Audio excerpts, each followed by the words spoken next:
The numbers are in for January's point-in-time count in Campbell County, which is conducted by volunteers with the Tennessee Valley Coalition to End Homelessness. The total number of people counted, 604, is about average. However, the number of unsheltered individuals, 62, is disturbingly high, said Debbie Mikesell, point person for the Campbell County point-in-time count. It usually runs in the 40s, so that tells us that there are a lot of people living without any kind of shelter, said Mikesell. Point-in-time counts have been held in Campbell County since 2009. The all-time high of 640 was set 4 years ago. The total number of people counted last year was a little less than 600. A breakdown of the count for January 24, 2013 in Campbell County is listed as follows. Precautiously housed, 504. Transitional, 18. Unaccompanied youth, 14. Unsheltered, 62. Mikesell said 20 volunteers participated this year on point-in-time teams in Campbell County. Municipal areas included in the count were La Follette, Jellicoe, Jacksboro, and Caravel. Officers with the Sheriff's Department collected information in rural areas of the county. In addition, the schools were able to provide valuable information.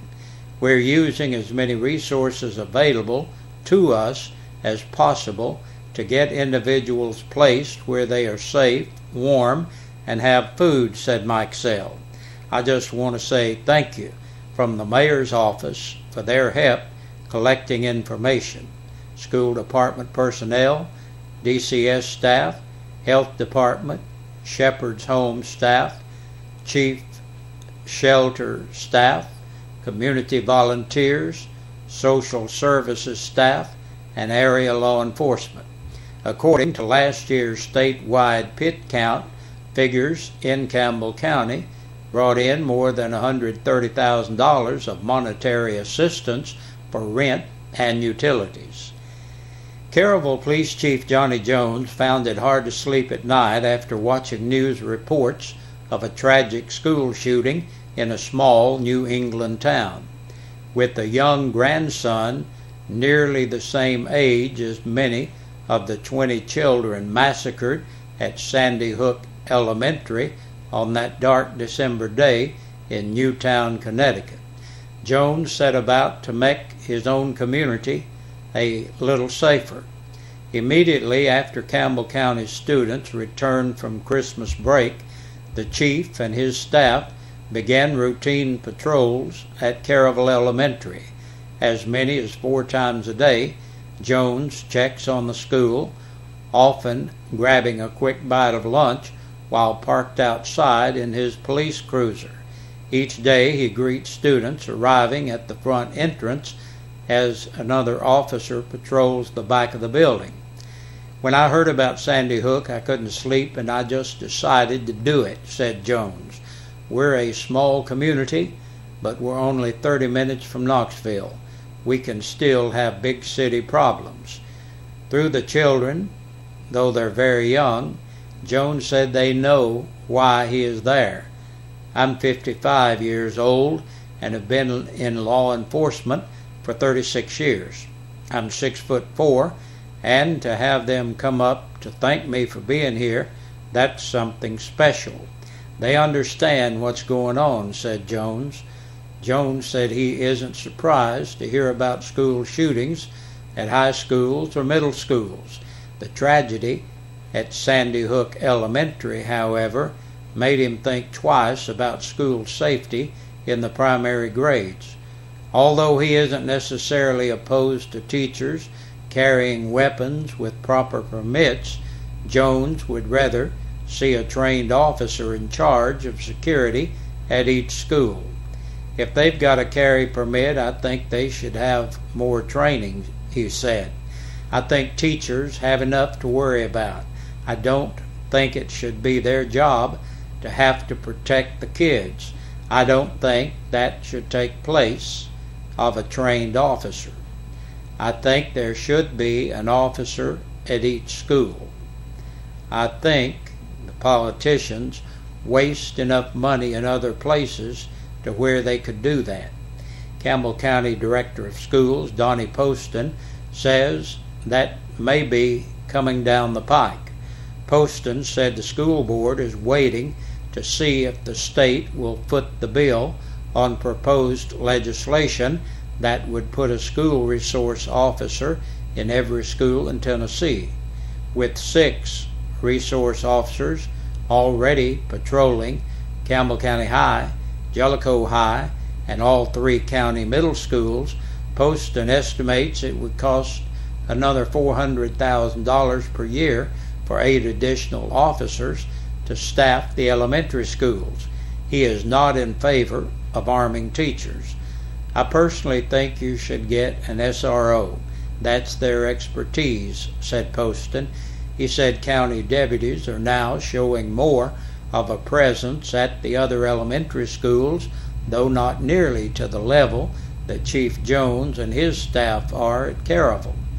Safety goes beyond just the gun issue. The culture has changed dramatically, said Poston.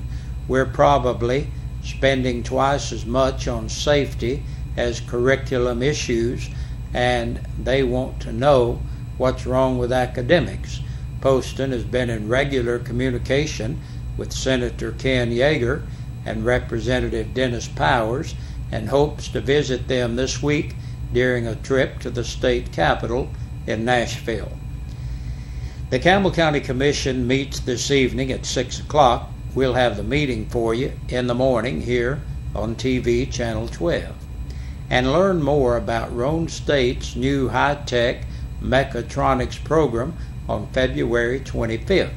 Anyone interested in Roane State Community College's new high-tech mechatronics program is invited to information sessions on Monday, February 25th at the college's campus in Campbell County at 201 Independence Lane here in La Follette. The information sessions will be held at 1:15 p.m. and 4:30 p.m. in the community room. Visitors only need to attend one of the sessions. The new one-year program will train students to become technicians who operate, maintain, and repair high-tech automated manufacturing systems. The program is based in Clinton, and classes are held in the evenings. Mechatronics includes instruction in electronics, mechanics, computer science, and process control. The program prepares students for jobs as technicians, control technicians, engineering technicians, and often occupations related to repairing and maintaining high-tech industrial equipment. Anyone interested in the program can call 865-481-5424. And that's our news. We'll take a look at the press release from the Sheriff's Department after this. And there are 7 names on our report today. 7 people have been booked into the Campbell County Jail in the past 24 hours. Bill Atkins, age 38, of North Massachusetts Avenue, La Follette, on a capious bench warrant. 24-year-old Brandon R. Carroll of Demery Road, La Follette, for violation of parole. James Matthew Carroll, 21, of Kelsey Drive in Duff, for theft of property between $1,000 and $9,999. 38-year-old Sonia Faye Dopel of Eagle Bluff Road in Jacksboro for aggravated assault by domestic violence and vandalism over $500. Sean England, age 35, of Thomasville, North Carolina, for public intoxication. 33-year-old Travis Andrew Long of Highway 90 in Duff on a capious bench warrant. And last today, Brandy Lee Sieber, 27, of Beech Grove Lane in Lake City for violation of probation. And we thank you for being with us today for our news and sheriff's report. Stay tuned. Got lots more coming your way. And be sure to join us again tomorrow. We'll be back along about this same time with the midweek edition of the news. We sing happy birthday to you, and may all your dreams come true. Happy, happy birthday. Oh, this is your birthday song. Oh, celebration all night long. Oh, may all you... Hey, Big Josh with you again on this Tuesday evening. Now we don't have a lot of birthdays, but we're going to give you what we got today.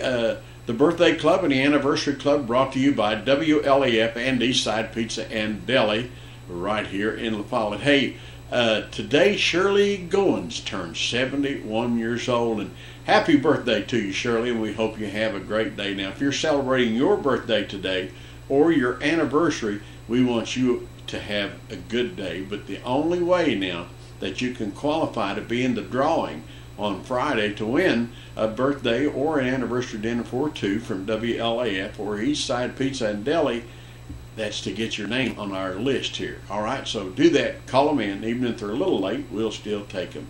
Hey, I got to go. See you tomorrow, good Lord willing.